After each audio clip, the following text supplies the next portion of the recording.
Assalamualaikum warahmatullahi wabarakatuh. Perkenalkan, nama saya Hopipa Fitriani dengan NIM 1123109955 dari kelas Manajemen Sumber Daya Manusia MA23C12. Di sini saya akan mempresentasikan materi tentang perencanaan sumber daya manusia. Selamat menonton. Perencanaan sumber daya manusia.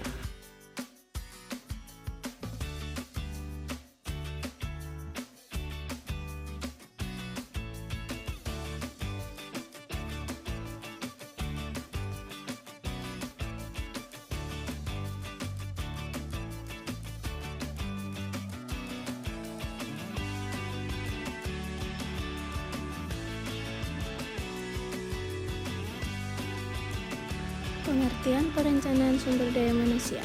Perencanaan sumber daya manusia adalah proses sistematik untuk meramalkan kebutuhan pegawai atau demand dan ketersediaan supply pada masa yang akan datang, baik jumlah maupun jenisnya, sehingga Departemen SDM dapat merencanakan rekrutmen, seleksi, pelatihan, dan aktivitas yang lain dengan baik.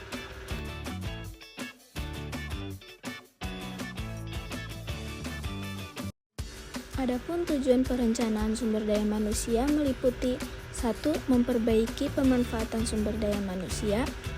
2. Menyesuaikan aktivitas sumber daya manusia dan kebutuhan di masa depan secara efisien. Ketiga, meningkatkan efisiensi dalam menarik pegawai baru. Dan yang terakhir, melengkapi informasi sumber daya manusia yang dapat membantu kegiatan sumber daya manusia dan unit organisasi lain. Selanjutnya, adapun langkah-langkah perencanaan sumber daya manusia yang meliputi 1. Analisis faktor-faktor penyebab perubahan kebutuhan sumber daya manusia. 2. Peramalan kebutuhan sumber daya manusia. 3. Penentuan kebutuhan sumber daya manusia di masa yang akan datang. Keempat, analisis ketersediaan atau supply sumber daya manusia dan kemampuan perusahaan. Yang terakhir, penentuan dan implementasi program. Adapun 3 penyebab permintaan sumber daya manusia. Yang pertama, faktor eksternal meliputi ekonomi, sosial, politik, hukum, teknologi, dan pesaing. Yang kedua, faktor angkatan kerja meliputi pensiun, pengunduran diri, pemberhentian, kemangkiran, dan kematian. Yang terakhir, faktor organisasional meliputi rencana strategik, anggaran, ramalan penjualan dan produksi, perusahaan baru, dan desain organisasi dan jabatan. Selanjutnya, ada penawaran sumber daya manusia yang terbagi menjadi 2 estimasi. Yang pertama, estimasi penawaran internal, meliputi audit, rencana suksesi, dan bagan penggantian.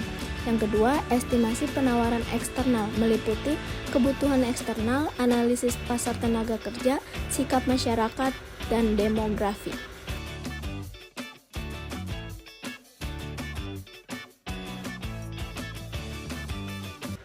Yang terakhir, ada kesimpulan. Perencanaan sumber daya manusia merupakan perencanaan strategis untuk mendapatkan dan memelihara sumber daya manusia yang dibutuhkan perusahaan. Dan perencanaan sumber daya manusia juga penting untuk memastikan bahwa sumber daya manusia memiliki keterampilan, pengetahuan, dan motivasi yang sesuai dengan tuntunan lingkungan bisnis.